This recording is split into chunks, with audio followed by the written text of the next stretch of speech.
Good afternoon, sit down. जैसा कि आप लोगों को पहले ही पता चल गया होगा कि आज का जो टॉपिक है वो त्रिभुज से रिलेटेड है। किससे रिलेटेड है? त्रिभुज से। त्रिभुज को हम लोग इंग्लिश में ट्रायंगल कहते हैं। और हम लोग जो आज पढ़ेंगे उसमें त्रिभुज क्या होता है, उसके कौन कौन से भुजा को हम लोग क्या क्या बोलते हैं, और त्रिभुज में जब उसका हम लोग निर्माण करते हैं तो उसके अंदर जो है भुजा का कौन सा, कितने भुजा होते हैं, कितने एंगल होते हैं, कितने शीर्ष होते हैं, मतलब कितने कोण होते हैं, कितने शीर्ष होते हैं और कितने भुजा होते हैं। ये सारे चीज के बारे में आज हम अच्छे से जानकारी देंगे। आप लोग जो है अच्छे से देखेंगे, लिखेंगे नहीं, पहले सुन लेंगे। जितने बच्चे हैं पहले सुन लेंगे, उसके बाद लिखेंगे। लिखना तो सब दिन ही है। अब देखिए, त्रिभुज है ना, त्रिभुज तीन भुजाओं से घिरे हुए क्षेत्र को हम लोग त्रिभुज कहते हैं। ठीक है, अब देखिए यहाँ पे ये तीन भुजा है ना, एक भुजा, दो भुजा और तीन भुजा, लेकिन ये बंद लूप होना चाहिए, ओपन लूप नहीं होना चाहिए, खुली आकृति नहीं होनी चाहिए, ये खुला हुआ नहीं होनी चाहिए, ये बंद होना चाहिए। ये आकृति जो है तीन भुजा से वो कैसी होनी चाहिए? बंद होनी चाहिए, वो खुली हुई नहीं होनी चाहिए। अब यहाँ पर देखिएगा, एक जो हमने नामकरण इसमें किया है, इसका नाम दिया हमने ए, बी और सी। आप देखेंगे ए बी मिला के एक भुजा बनता है, बी सी मिला के दो भुजा बनता है और सी ए मिला के तीन भुजा बनता है। तो त्रिभुज में भुजा की संख्या कितनी हो गई? तो हमारे पास भुजा, जिसको हम लोग क्या बोलते हैं? साइड भी बोलते हैं। तो ये कितने साइड हो गए हमारे पास? तीन हो गए। तो भुजा की संख्या हमारे पास तीन। अब हम लोग कोण के बारे में अच्छे से समझते हैं। अब देखिएगा थोड़ा सा, ये कोण जो है इसको हम लोग कोण बोलते हैं। यहाँ देखिए, ये भी कोण है, ये भी कोण है। लेकिन जब हम कोण को सिस्टमेटिक तरीके से लिखते हैं, उसको हम किस प्रकार लिखते हैं उसको थोड़ा सा ध्यान दीजिएगा। बहुत सारे बच्चे जो है कोण को लिखने में गलती करते हैं। आज हम उस कोण को कैसे लिखा जाएगा उसको हम अच्छे से आपको बताते हैं। अगर आज आप देख लेते हैं तो ये कोण लिखने के तरीके को आपको पता चल जाएगा। जैसे हमको एंगल बी को नोटेट करना है, एंगल बी को हमको दिखाना है। सो किसको करना है? एंगल बी को। आप देखिए एंगल बी को हम कैसे लिखेंगे। एंगल बी बराबर हम ऐसे भी लिख सकते हैं, एंगल ए बी सी, ऐसा एंगल ए बी सी। अब इसमें क्या आपको खास लगा? तो जिस एंगल की बात होता है वो एंगल हमेशा बीच में होता है। जिस एंगल की बात होती है उस एंगल हमेशा, वो एंगल कहाँ होती है? बीच में होती है। अगर हम एंगल ए की बात करेंगे तो एंगल बी ए सी, अगर हम एंगल ए की बात करेंगे तो एंगल सी ए बी, दोनों तरह से लिख सकते हैं। ठीक है, जैसे हम लोग बी को लिखे ना ए बी सी, तो सी बी ए भी हो सकता है। हर हाल में जिस एंगल की बात करेंगे वो हर हाल में कहाँ होनी चाहिए? कहाँ होनी चाहिए? बीच में। इस बात का ध्यान रखिएगा, आपको एंगल नोट करने आ जाएगा। आपको एंगल जो है आप कैसे दर्शाइएगा वो आपको दर्शाने आ जाएगा। तो आप लोग सीख गए। अब अगला एंगल हम लोग देखते हैं। जैसे हमको एंगल ए को दर्शाना है तो एंगल सी ए बी लिख सकते हैं। ठीक है, देखिए एंगल सी ए बी, यहाँ देखिए ये ए आ गया, मतलब ये इसके बराबर हो सकता है, होगा। ठीक है, अच्छा ये इसलिए लिखा जाता है कि हम किस तरीके से किधर से लेते हैं तो दो एंगल का जो है शो हो जाएगा। इसीलिए हमको जो है ना ओरिजिनल एंगल की, जब आप लोग जब आगे पढ़िएगा ना उसमें क्या होगा कि ये बीच में एक लाइन चल जाएगा। ठीक है, अब जैसे हम बीच में एक लाइन दे देते हैं ऐसे ऐसे डॉट डॉट डॉट करके, इसको दे देते हैं डी। अब एंगल बी अगर हम बोलेंगे शो करने तो डायरेक्ट अगर ये एंगल बी लिखते हैं तो ये गलत हो जाएगा। अब यहाँ पर एंगल बी से मुराद ये भी हो गया, एंगल सी बी डी भी हो गया, एंगल सी बी ए भी हो गया। तो बी जो है दो त्रिभुज को शो कर देता है। इसलिए हमको ये एंगल जो है क्लियर कट बताता है कि ये किस त्रिभुज की बात कर रहा है। तो त्रिभुज में एंगल की जो है पहचान कैसे होती है? वो अलग अलग त्रिभुज के माध्यम से हम एंगलों को अलग अलग तरीके से दर्शाने का काम करते हैं, तब जाके हम उस त्रिभुज को समझते हैं। अभी क्या है कि खाली एंगल बी बोल देंगे तो एक बार बोलिएगा ये त्रिभुज एबीसी के लिए है, लेकिन फिर अगर हम बोल दें C B D, angle B A की बात हो रही है, तो आप कहिएगा कौन त्रिभुज की बात हो रही है? तो सीबीडी की, त्रिभुज सीबीडी की बात हो रही है। तो यहाँ से त्रिभुज की पहचान भी हम लोग अलग तरीके से कर सकते हैं। लेकिन खाली अगर हम एंगल बी एंगल सी लिखते हैं तो उससे त्रिभुज की पहचान नहीं हो पाएगी। तो यही इसी कारण हम लोग इसको इस तरीके से लिखते हैं। तो हम लोग पता चल गया ना कि भुजा जो है 3 होते हैं, तो वो तो पता चल गया, ए बी बी सी सी ए, ये भुजा हो गया। अब एंगल भी हमारे पास इसमें 3 है, तो हम लोग एंगल अब 3 इसको समझाने के लिए लिखे थे, मिटा देते हैं, ठीक है। अब देखिए इसमें एंगल भी 3 है, तो एंगल, तो यहाँ पे हम लोग क्या लिखेंगे, कोण की संख्या कितनी हो गई, कोण की संख्या भी 3 हो गई। अब देखिए शीर्ष, जिसको हम लोग वर्टेक्स बोलते हैं इंग्लिश में, शीर्ष क्या होता है, शीर्ष का मतलब जिधर जिधर कोना हो, ठीक है। अब कोना जिधर निकला हो, शीर्ष का मतलब ऊपरी भाग, कोना वाला भाग, जैसे ये शीर्ष है ना। तो यहाँ देखिए एक शीर्ष इधर ऊपर वाला हो गया, एक शीर्ष इधर निकला हुआ ये हो गया, एक शीर्ष इधर निकला हुआ, तो टोटल क्या गो शीर्ष बना। तो त्रिभुज में शीर्ष भी कितने होते हैं,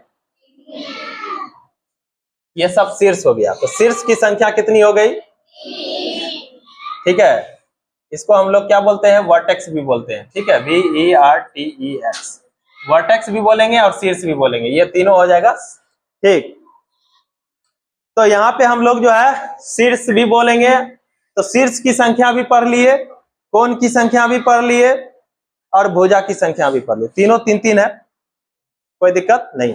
त्रिभुज, 3 भुजाओं से घिरे हुए क्षेत्र को त्रिभुज कहते हैं। त्रिभुज के बारे में अच्छी से जानकारी हो गई, यहाँ तक कोई दिक्कत नहीं है ना। अब हम लोग त्रिभुज के प्रकार पढ़ेंगे। त्रिभुज में 2 तरीके का प्रकार होता है, एक भुजा के आधार पर, एक कोण के आधार पर, एक भुजा के आधार पर, एक कोण के आधार पर। तो भुजा के आधार पर क्या होगा उसको देखिएगा। भुजा के आधार पर समबाहु त्रिभुज, सम मतलब बराबर, सम मतलब और चारों तरफ मतलब जिसके तीनों भुजा बराबर हो उसको समबाहु त्रिभुज कहेंगे, नहीं। और ये देखोगे 3 भुजा से घिरे हुए क्षेत्र में जिसमें तीनों भुजा बराबर, जैसे ये भुजा अगर 5 है तो ये भी 5 होगा, ये भी 5 होगा। जब तीनों भुजा बराबर हो जाएगा तो वो कौन सा त्रिभुज कहलाएगा, समबाहु त्रिभुज। सम का मतलब ही बराबर होता है, तो आपको याद करने की कोई जरूरत नहीं है, सम मतलब बराबर। और समझ रहे हैं, 3 भुजा से घिरे हुए क्षेत्र को जो बराबर भाग में घिरा हुआ हो उसे हम लोग क्या बोलेंगे, समबाहु त्रिभुज। तो तीनों भुजा, जिसके तीनों भुजा बराबर हो उसको कौन सा त्रिभुज कहेंगे, समबाहु त्रिभुज। विषमबाहु मतलब ठीक उसका उल्टा, जिसके एक भी भुजा बराबर नहीं हो। विषमबाहु मतलब कोई भी भुजा बराबर नहीं हो, अगर ये 5 है तो ये 4 होगा, ये 3 होगा, समझ में आ गया। तो त्रिभुज तो होगा लेकिन उसके एक भी भुजा बराबर नहीं होंगे, तो उसको कौन सा त्रिभुज कहेंगे, विषमबाहु त्रिभुज कहेंगे। उसके बाद समद्विबाहु बाहु, द्विगु का मतलब सम का मतलब बराबर, जिसके 2 भुजा बराबर हो। सम का मतलब बराबर और द्विगु का मतलब 2, तो समद्विगु मतलब जिसके 2 भुजा बराबर हो, नहीं। तो जिसके 2 भुजा बराबर हो उसको समद्विबाहु त्रिभुज कहते हैं। ये 5 है, ये भी 5 होगा, ये 3 हो जाएगा, नहीं। अब इसको हम लोग इस तरीके से समझ सकते हैं, जैसे ये पिक्चर बनाए। अब देखिए ये बराबर है, ये देखिए बराबर नहीं है, समझ में आया, इसको कहेंगे समद्विबाहु। अब देखिए एक पिक्चर बनाए, इसमें ये भी एक है, ये भी एक है, एक भी, इसको कहेंगे समबाहु। ये तीनों एक के बार में कट रहा है। एक पिक्चर ये बनाए जिसमें 1 2 3, देखिए तीनों बराबर है, नहीं है, इसको बोलेंगे विषमबाहु। समझ में आ गया। तो इसको पिक्चर के माध्यम से हम लोग अलग अलग तरीकों से समझ सकते हैं। उसके बाद हम लोग चल देंगे कोण के आधार पर। किसके आधार पर, कोण के आधार पर। अब देखो इतना शॉर्ट टाइम में हम बहुत कुछ सिखाने का प्रयास किए हैं, ठीक है। अब देखो कोण के आधार पर भी हम लोग न्यून कोण पढ़ते हैं। न्यून कोण किसको कहते हैं, 0 डिग्री से 90 डिग्री के बीच का कोण न्यून कोण होता है। 0 डिग्री से 90 डिग्री के बीच का कोण क्या होता है, जैसे 45 डिग्री न्यून कोण है और 2 डिग्री न्यून कोण है। हाँ 2 डिग्री मतलब 0 से बड़ा होना चाहिए, लेकिन 0 है नहीं है ना, क्योंकि 0 और 90 वैसा मतलब कोण जो 0 और 90 के बीच में लाई करता हो। समझ में आ रही है, जो 0 और 90 के बीच में लाई करता हो, मतलब उससे रिलेट करता हो, उसी को हम लोग क्या बोलते हैं, न्यून कोण बोलते हैं। उसको क्या बोलेंगे, न्यून कोण बोलेंगे। जैसे आप लोग जो है ना एक पिक्चर के माध्यम से देख लीजिए, ये है ना, ये देखिए। अब यहाँ 90 डिग्री तो मेरा ऐसे बनता है, सीधा बनता है नहीं ये 90, और ये 0 से स्टार्ट हुआ और यहाँ 90 हुआ। इस दोनों के बीच का जितना भी कोण होगा ये सब जो है क्या हो जाएगा, न्यून कोण। सब क्या हो जाएगा, न्यून कोण हो जाएगा। अब आप देखिएगा अधिक कोण हम लोग इसी प्रकार से हम लोग देखेंगे। तो अधिक कोण क्या हो जाएगा, 90 से बड़ा और 180 से छोटा। 90 से बड़ा और 180 से छोटा। तो अब देखिए ये 90, यहाँ देखिए ये पूरा है, ये 0 से स्टार्ट हुआ, ये 90 हुआ और यहाँ ये 180 हुआ। अब ये जो है 90 से बड़ा, ये दोनों के बीच का जितना भाग होगा ये सब क्या कहलाएगा, अधिक कोण। ये सब क्या कहलाएगा, अधिक कोण कहलाएगा। और जो 90 के बराबर हो, सीधा L जैसे ये बनता है, ये देखो ये सीधा बन गया, ये हो गया समकोण। ये क्या हो जाएगा, समकोण। तो हम लोग तीनों के परिभाषा के माध्यम से समझेंगे। न्यून कोण उसे कहेंगे जो 0 और 90 के बीच हो। जो 0 और 90 डिग्री के बीच हो उसे क्या बोलेंगे, न्यून कोण। न्यून कोण किसे बोलेंगे, जो 0 डिग्री से लेकर 90 डिग्री के बीच में हो। 0 डिग्री और 90 डिग्री के बीच में हो उसको क्या बोलेंगे, न्यून कोण। और अधिक कोण उसे बोलेंगे जो 90 डिग्री से बड़ा और 180 डिग्री से छोटा, यानी कि 90 और 180 के बीच लाई करता हो, उसको कौन सा कोण बोलेंगे, अधिक कोण। और उसके बाद हम लोग समकोण, वैसा कोण जो 90 डिग्री के बराबर हो, मतलब कहीं इर्द गिर्द कुछ नहीं, सीधे 90 के बराबर हो, समकोण कहला जाएगा। 3 जगह में हमने पढ़ा, न्यून कोण, समकोण और अधिक कोण। इसको हम लोग जो है एक कलम, 2 कलम के माध्यम से हम न्यून कोण और अधिक कोण और इसको समझाने का प्रयास करते हैं। 2 कलम लाओ तो, एक कलम और 2।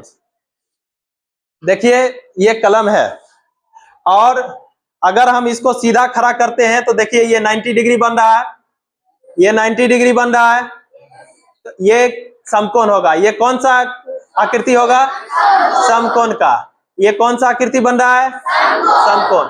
ये 90 डिग्री के बराबर है इसलिए समकोण बन रहा है। अगर ये 0 से स्टार्ट हुआ और 90, अब देखिए ये 0 और 90 के बीच का, अब इस दोनों के बीच का, इसको छोड़ के और इसको छोड़ के, ये 0 है ये 90 है, इस दोनों के बीच में जितना पार्ट्स होगा वो क्या कहलाएगा, न्यून कोण। तो 0 और 90 के बीच में जो भी कोण बनेगा वो कौन कोण बनेगा, न्यून कोण। 0 और 90 के बीच में जो कोण बनेगा वो कौन कोण बनेगा, न्यून कोण। अच्छा ये न्यून कोण हो जाएगा क्योंकि 0 और 90 के बीच में है, ये भी न्यून कोण हो जाएगा, ये भी न्यून कोण हो जाएगा। इसके ऊपर जितना बढ़ता जाएगा, जितना बढ़ता जाएगा, लेकिन यहाँ तक ही होगा, 90 से छोटा 89 डिग्री तक ही न्यून कोण होगा। अब ये 90 तक है, अगर 90 के बराबर हो गया तो समकोण होगा, 90 के बराबर हो गया तो समकोण हो गया। अब देखिए ये 90 तक है, अब यहाँ से ये बढ़ता जा रहा है, देखिए ये 90 है और यहाँ से बढ़ता जा रहा है, ये बढ़ता जा रहा है। देखिए ये जब बीच में बढ़ता जा रहा है तो ये क्या हो जाएगा, अधिक कोण।